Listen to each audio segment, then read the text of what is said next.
My son handed me a folded piece of paper across the Thanksgiving table, between the turkey and the cranberry sauce, while my grandchildren sat there picking at their rolls. "We've been thinking about this for a while," he said.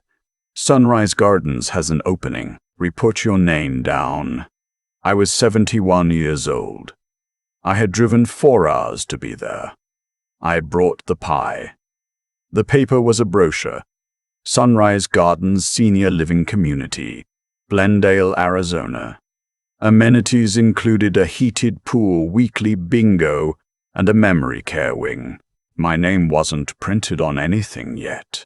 That was the only difference between this moment and the one I'd been quietly dreading for years, without knowing I was dreading it. My daughter-in-law, Victoria, was cutting the turkey with focused attention, like she hadn't just witnessed my son dismantle 26 years of what I thought we were to each other. My son, Kevin, was watching me with that patient look he'd developed sometime in his late 30s, the one that said he'd already decided and was simply waiting for me to catch up. "I'm sorry," I said. Kevin set down his fork. "Dad, you're rattling around in that house alone. It's been 3 years since Mom passed. You're not getting any younger. Not getting any younger. I'd sanded the deck of that house myself the previous June. I'd replaced the gutters in September. I was slower than I used to be, sure. But I wasn't what that brochure implied I was." "Sunrise Gardens is very well regarded," Victoria said, not looking up from the turkey. "We've toured it. It's really lovely." They had toured it, without me. Before Thanksgiving, before they'd said a word, my grandson, Tyler, age 9, looked up from his roll. "Is Grandpa moving?" "We're just talking," Kevin said. "Grandpa's been talking about getting a dog," Tyler said. "You can't have dogs there." He'd apparently read the brochure before I had. Nobody said anything for a moment. A log shifted in the fireplace. Outside was November gray, the kind of cold that makes Arizona feel less like paradise and more like a waiting room. "When did you decide this?" I asked. Kevin exhaled slowly, like I was making this harder than it needed to be. "It's not decided, Dad. We're suggesting. You'd have people around, activities, support. I have people. I have a neighbor I play chess with every Tuesday. I have the guys from the shop. I had retired 18 months earlier from 40 years as an electrician, the last 12 as a licensed contractor. I was not a man who sat still. Dorothy had known that about me better than anyone, had teased me about it for 31 years, said I'd be the only man in history to rewire the ceiling of his own funeral. "We worry," Victoria said, and the way she said it contained everything. She worried the way people worry about a responsibility they haven't yet figured out how to offload.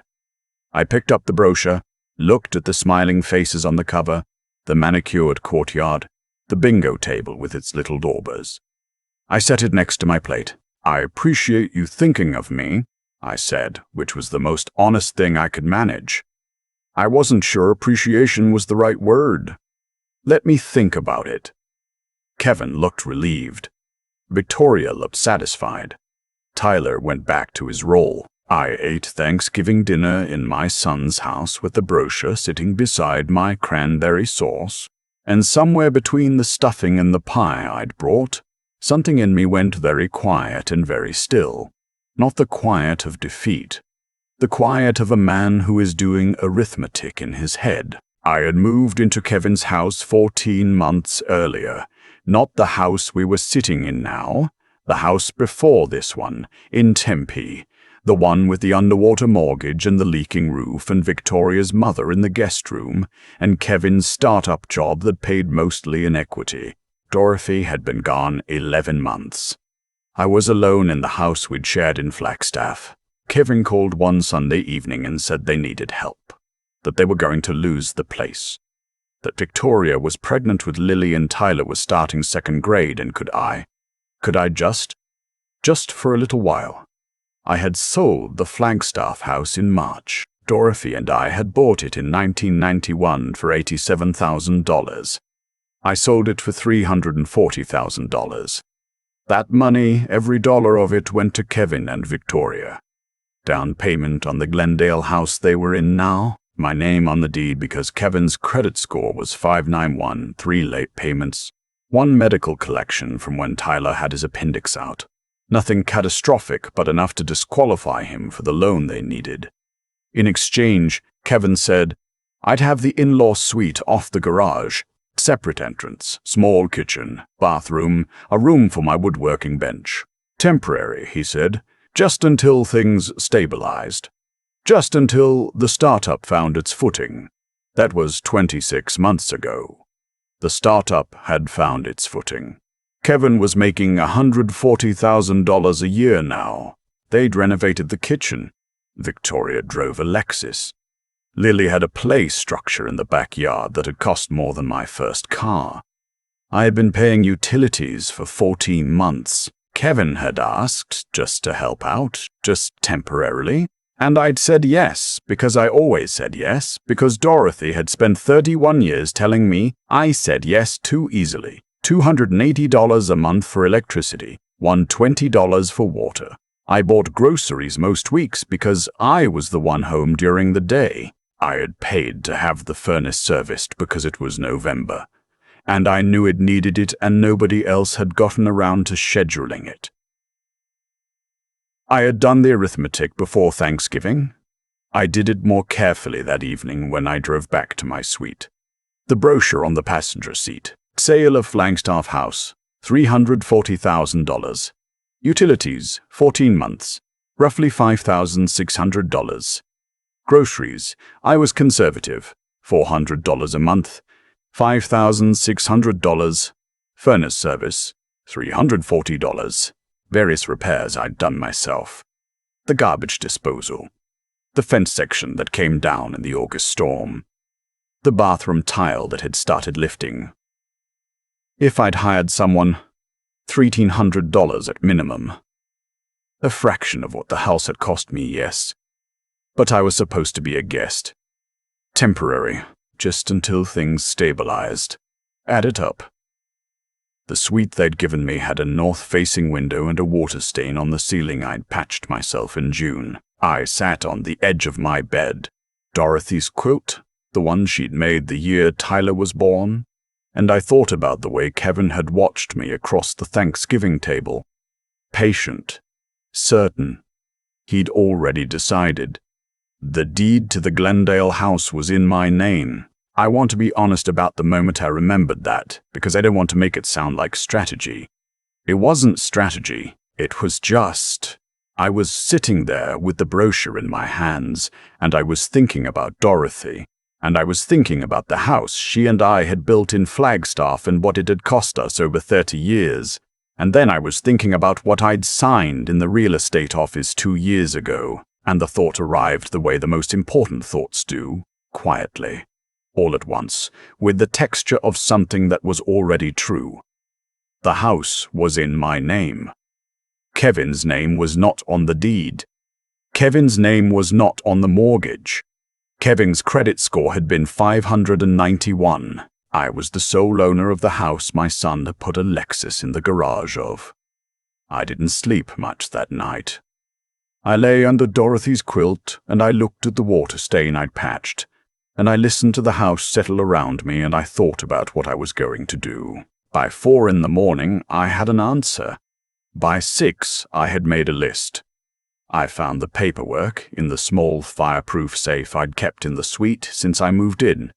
The safe Dorothy had insisted on, always the more organized of the two of us. Mortgage documents. My name only. House deed. Recorded with Maricopa County. Sole owner, Harold Eugene Patton. Bank statements going back 2 years. Every utility payment. Every grocery run on my debit card. I took photographs of everything with my phone before I put it all back. That morning I called an old friend from my contracting days, a woman named Sylvia who had done the legal work for my business license 30 years ago and had been practicing real estate law ever since. I told her I needed advice. She told me to come in that afternoon. Sylvia's office was in a strip mall in Scottsdale.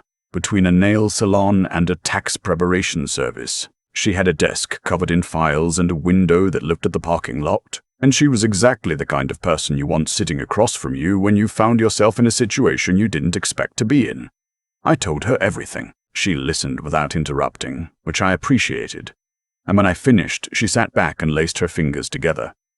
"Harold," she said, "you are the legal owner of that property. Kevin and Victoria are residents without a lease agreement, without a rental payment history, and without their names on any ownership document. Under Arizona law, you are entitled to provide written notice to vacate. The standard is 30 days for month-to-month residents without a formal lease. 30 days. 30 days from delivery of written notice.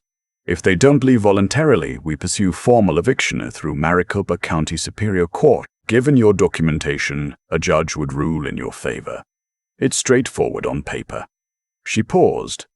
"It's never straightforward in practice." I knew what she meant. "The grandchildren," I said. "Yes." She didn't look away. "That's the hard part.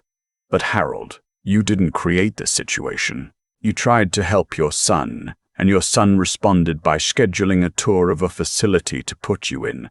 You have to decide what you can live with."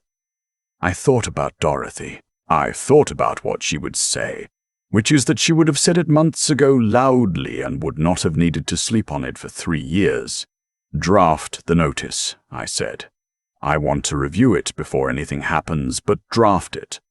I paid her retainer on the way out, wrote the check in the parking lot on the hood of my truck. The next morning, the Friday after Thanksgiving, I went to my bank. Kevin and Victoria had no access to my accounts. I had checked the day I moved in a moment of what I'd thought at the time was excessive caution. I asked the branch manager to print 5 years of statements. He gave me a folder an inch thick. I drove to a print shop and made 3 copies. Then I went back to the suite, packed a bag, and called a motel on the 111. $69 a night. I paid for a week. Kevin texted at 6 p.m. "Dad, are you coming for dinner?" "I made enough for 4. I replied, "Staying at a motel for a few days. Need some space to think. Talk soon." His response took 40 minutes. "Okay, let us know if you need anything." He didn't call. I noted that. I spent the weekend organizing. Sylvia sent a draft of the notice Monday morning. It was 2 pages. Formal. Precise. Notice to vacate. Property address 4812 West Ironwood Drive, Glendale, Arizona. To Kevin Andrew Patton and Victoria Lynn Patton, you are hereby notified that you must vacate the above-referenced property within 30 days of receipt of this notice. So legal owner, Harold Eugene Patton. Deadline, December 29th. I read it 3 times. Then I called Sylvia and said, "It's correct. I'll have it notarized today. When do you want to deliver it?" "Wednesday. I want to do it myself." "That's brave," she said. "The same way you'd say it to someone standing at the edge of something they couldn't see the bottom of." Wednesday morning, I drove to the house. My house. I sat in the truck across the street for 10 minutes watching the windows. Kevin's car in the driveway. Victoria's Lexus in the garage, the play structure bright and primary-colored in the November yard. I got out. I walked to the front door, and I rang the bell. Victoria answered. She was in workout clothes, lily on her hip. When she saw me, her face did something complicated. Surprise, then, something I can only describe as calculation. "Harold, we didn't know you were coming. Is Kevin home?" Kevin appeared behind her. He looked at my face and then at the envelope in my hand, and something shifted in his expression. Not understanding yet, just the first edge of unease. "Dad, come in. I'm fine here." I held out the envelope. "This is for you and Victoria." Kevin took it. He looked at the return address, Sylvia Okonkwo, attorney at law, and the unease sharpened into something else entirely. He opened it there in the doorway, Victoria leaning in to read over his shoulder, Lily starting to fuss. I watched my son read the notice. I watched the color change in his face. "What is this?" he said. It wasn't a question. "You know what it is." "You can't." "Dad, this is our home. My name is on the deed. My money bought this house. My money has been paying the mortgage and the utilities for 2 years. You've been planning to put me in a facility." I said it evenly. I had practiced being even. "You have 30 days. Victoria's voice came sharp. "You're doing this because of Thanksgiving. This is a reaction. Kevin, he's not serious." "I'm completely serious." I looked at my son. 30 days, Kevin. 30 days, Kevin. 30 days, Kevin. December 29th. I suggest you contact a real estate attorney. Mine is available if you have questions. I put Sylvia's card on the doorframe the way you'd leave a business card at a counter. Kevin said, "What about Tyler and Lily?" That one landed the way I knew it would. Tyler, who told me I couldn't have a dog at Sunrise Gardens. Lily, who called me Pop Pop and had learned to say it approximately 300 times a day. "That's between you and Victoria to figure out," I said. "I'm sorry it affects them. I am. But you made a choice at Thanksgiving, Kevin. This is the consequence." I walked back to my truck. I didn't look back. I sat behind the wheel with my hands on the 10 and 2, and I breathed for about 30 seconds before I trusted myself to drive. My phone rang before I reached the corner. I let it go to voicemail. The next 10 days were not quiet. Kevin called 14 times the first day. Victoria called 6. I answered twice early on before I understood that answering was not making anything better. Kevin's first message, the one he left 2 hours after I delivered the notice, was apologetic. "Dad, I think we handled Thanksgiving badly. Can we talk? Can you call me?" His fourth message that evening was different. "Dad, you need to understand that we've built a life here. Tyler's school is 3 minutes away. Lily has her pediatrician, her routines. You're asking us to blow up our entire lives because you're upset about a conversation." I wrote down the times and the general content of every message. Sylvia had asked me to. Victoria sent a text on the third day with a photo of Lily sitting in my usual chair at the kitchen table. The chair I sat in when I had coffee with them in the mornings, before Thanksgiving, before the brochure. Lily was holding one of my woodworking magazines, pretending to read it. Victoria's text said, "She keeps asking where Pop-Pop is." I saved the photo. I saved it as evidence of Victoria's tactics, which is what it was, and also as something else entirely, which I didn't have a word for.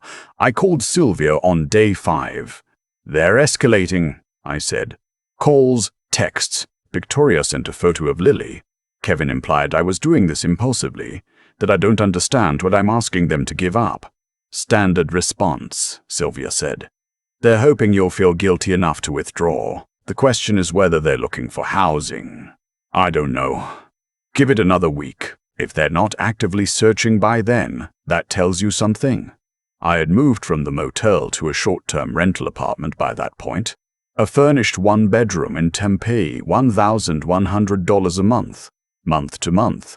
Clean, functional, mine. I bought a coffee maker and a cutting board and a quilt from a discount store because I'd left Dorothy's quilt in the suite, and I wasn't ready to go back for it yet. I called my neighbor from the Flagstaff days, a retired firefighter named Gil, who'd been playing chess with me on Tuesdays since I moved to Glendale, except now we played via video call.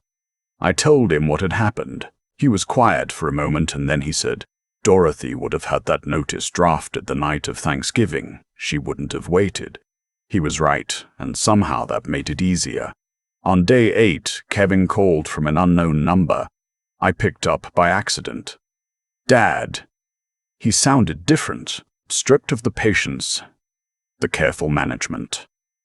"Just tired. Can we please talk? Not about the house. Just talk." I said, "What do you want to say, Kevin?" A long pause. "I don't know how it became this. I don't know when I started thinking of you as a problem to solve. instead of my father. His voice broke slightly at the end. Slightly. That's not an excuse. I don't know when it happened. I didn't say anything for a moment. Outside my apartment window, empty traffic moved through the evening. A couple walked a dog on the sidewalk below. Normal life continuing. You handed me a brochure, I said finally. At Thanksgiving, in front of Tyler. You'd already toured the facility. You'd already put my name down. I kept my voice level. That didn't happen by accident, Kevin. That was planned. That was you and Victoria sitting somewhere, deciding together, and neither of you thought to call me first. I know. The house is in my name because you needed me. Your credit wasn't good enough. I used the money from your mother's house, the house she and I bought together, the house she died believing would give you a stable start. I used every dollar of it so you could have this. And after 2 years, your response was to schedule a tour of a bingo facility. Silence. I know, he said again. Smaller this time. Find a place to live, Kevin. Get your family settled. I'm not trying to hurt Tyler and Lily, but I'm not going back to that suite and pretending Thanksgiving didn't happen. I can't do that. I hung up and sat in the quiet of my apartment for a while. Then I made dinner. Scrambled eggs and toast, the same thing I'd made the first night Dorothy was in the hospital, the night I'd been too frightened to think about food. But my body had made the decision for me. Muscle memory. Keep moving. Keep the hands busy. The calls tapered off after that conversation. Kevin stopped calling from unknown numbers. Victoria stopped sending photos. The silence that replaced the calls was heavier, which I understood to mean they had started looking. Sylvia confirmed it 2 weeks in. Kevin spoke to my office on Monday, she told me. His attorney. They hired one, a paralegal at a family law firm, actually. His attorney asked whether there was any possibility of a negotiated arrangement. Reduced rent. Formal lease. What did you say? That I'd convey the question. I'm conveying it. I thought about it for 2 days. I thought about the suite with the north-facing window. I thought about Victoria's Lexus and Kevin's patient expression across the Thanksgiving table. I thought about what it would mean to go back, not to the suite, but to any version of the arrangement we'd had. No, I told Sylvia, the deadline stands. December came. I decorated my apartment with the ornaments Dorothy had given me the first Christmas we were married. A box I'd taken from the suite, one of the few things I'd retrieved. I put up a small tree. I bought a wreath for the door. I called Tyler on a Tuesday evening because Tyler was 9, and none of this was his doing. Hey, bud. Pop, pop. His voice was cautious, in the way children's voices get when adults have been behaving in ways the children don't have context for. Are you coming for Christmas? Not this year, bud, but I want to hear about what you're hoping to get. We talked for 20 minutes. He told me about a remote-controlled truck he'd seen advertised, and about a project he was doing at school involving volcanoes. He didn't ask about the house. He was 9. He understood more than he was letting on, and he was handling it the way children handle the things they understand, but don't have words for by talking about volcanoes. When the call ended, I sat with the phone in my hand for a while. The ornaments on my small tree caught the light. Dorothy had bought the oldest one, a glass cardinal, a little faded, at a craft fair in 1988, the year before Kevin was born. December 29th came on a Sunday. Sylvia had offered to come with me. I told her it wasn't necessary. Kevin had texted the week before, we'll be out by the 29th. I want to return your key in person, if that's okay. I drove to the house at noon. A rental truck was backed into the driveway. Kevin and a man I didn't recognize were loading boxes. Tyler sat on the porch steps in his coat, watching. When he saw my truck, he stood up and lifted a hand, a small wave. I waved back. I parked and walked up the driveway. Kevin set down the box he was carrying. He looked exhausted, the specific exhaustion of a man who has spent 3 weeks looking for housing with a wife, 2 children, and a 591 credit score, which apparently hadn't improved as much as I'd hoped. Dad. He put his hands in his pockets. There was nothing performative about it. No management, no patience. Just a tired man in his driveway on a Sunday in December. We're almost done. Take your time. We stood there a moment. The man loading boxes made himself busy somewhere around the side of the truck. We got a place in Chandler, Kevin said. 2-bedroom apartment. The school's further, but Tyler can make it work. He paused. Victoria's mom is going to help with Lily while we get sorted. I'm glad you found something. He nodded. He was looking at the middle distance, somewhere over my shoulder. I've been trying to figure out how to say this, and I haven't come up with anything good, so I'll just say it. You didn't deserve how we treated you. The Thanksgiving thing. I've thought about it a lot these past few weeks. I think Victoria and I got comfortable. I think we stopped seeing you as a person who had his own life, his own needs. We started seeing you as a fixture, and that's not a son. That's not what I want to be. I let the words sit for a moment. Across the street, a neighbor was raking leaves. Cars moved at the end of the block. Normal Sunday. I know, I said. I'm sorry about Mom's house, he said quietly. I know what it cost you, not just the money. That one took a breath to get through. Yes, I said. It did. He reached into his jacket pocket and held out a key ring. 2 keys and a small flashlight Dorothy had put on it years ago. She'd added it when I moved in, said I was always fumbling for locks in the dark. I took the keys. The weight of the little flashlight was familiar. Can Tyler and Lily, when things settle down? He stopped. I'd like them to know their grandfather, if you're willing. I'm willing, I said. When I'm ready. Give me some time, Kevin. Okay. He nodded. Okay, Dad. Tyler had come down from the porch steps. He stood at a respectful distance the way he'd been taught, waiting. I looked at him. 9 years old, coat too big for him, snow boots in December in Arizona because Victoria dressed for weather she wished was happening. And something in my chest made a decision before my head did. I walked over and put my hand on his shoulder. How's the volcano project coming? His face broke open in relief. I made it erupt twice. Mrs. Donovan said I used too much baking soda. Too much baking soda is always the right amount, I said. He laughed. It was a real laugh. Unguarded and 9 years old. And it cost me something to hear it and know that the laughter and the loss were the same thing.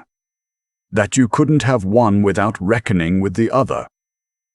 The truck pulled away at 2:30. I stood in the driveway until it turned the corner. And then I stood there a moment longer, listening to the neighborhood. Wind in the eucalyptus at the side fence. Someone's dog. A few houses down. The ordinary sounds of a Sunday afternoon in December in Glendale, Arizona. I let myself into the house with my own key. The smell hit me first. Cleaner than I expected. They had mopped before they left. The rooms echoed, mostly empty. Some furniture remaining that they apparently hadn't wanted or hadn't had room for. The couch.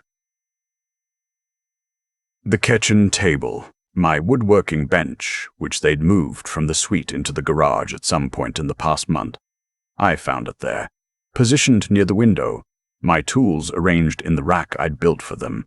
They had moved my bench to the garage and positioned it facing the window. Kevin's doing, I thought. Some gesture he'd been able to make that wasn't an apology exactly, but was adjacent to one. I sat on a sauce in my empty garage in the middle of December, and I didn't cry, or rather I did, briefly, the way you do when there's nobody watching. And the feeling is too large to argue with. Dorothy would have handled all of this so much more efficiently. She would have had the legal consultation the day after Thanksgiving. She would not have given them 14 months of utilities.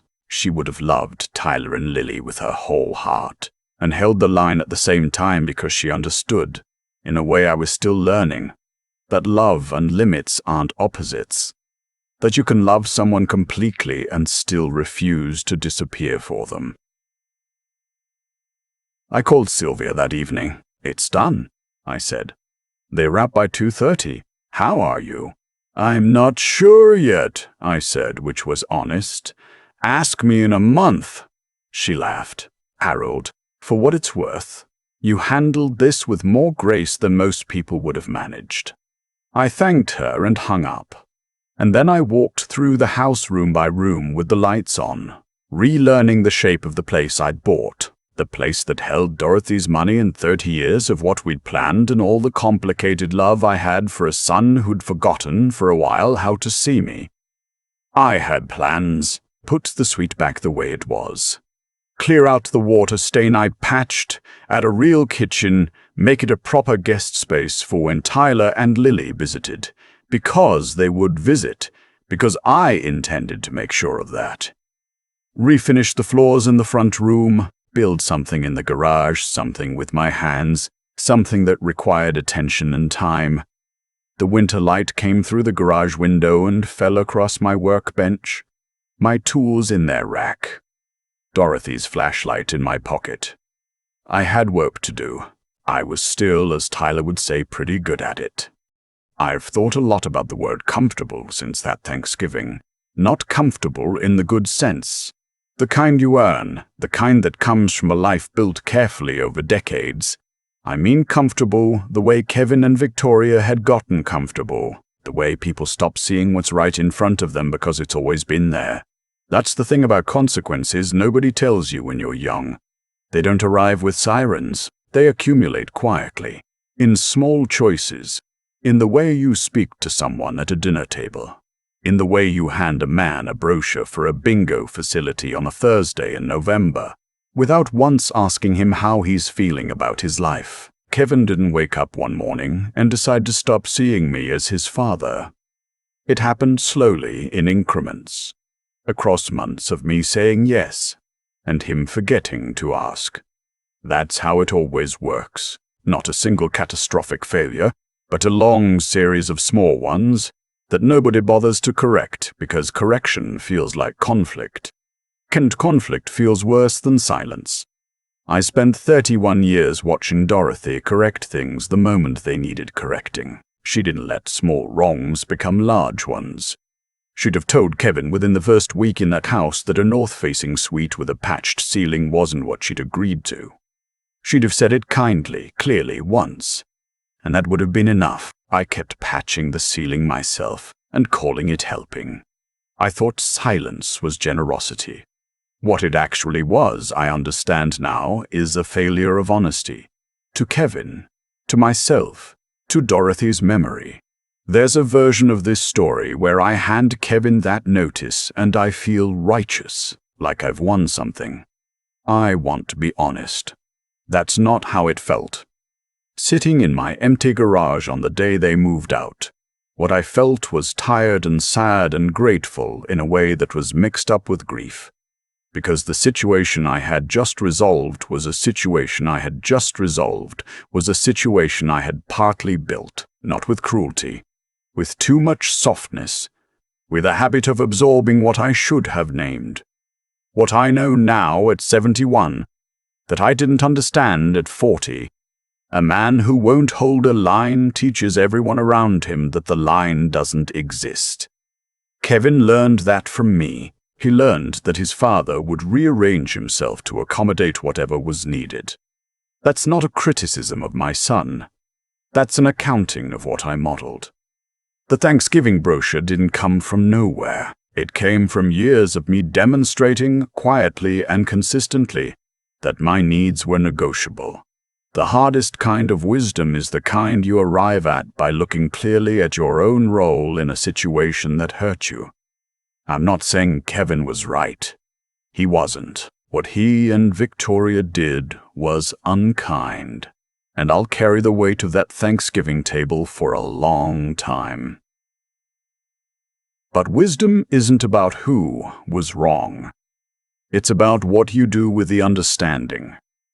I have a garage with my workbench in it, positioned near the window, which Kevin moved there before he left. That gesture lives alongside the brochure in my memory now. Both of them true, neither one erasing the other.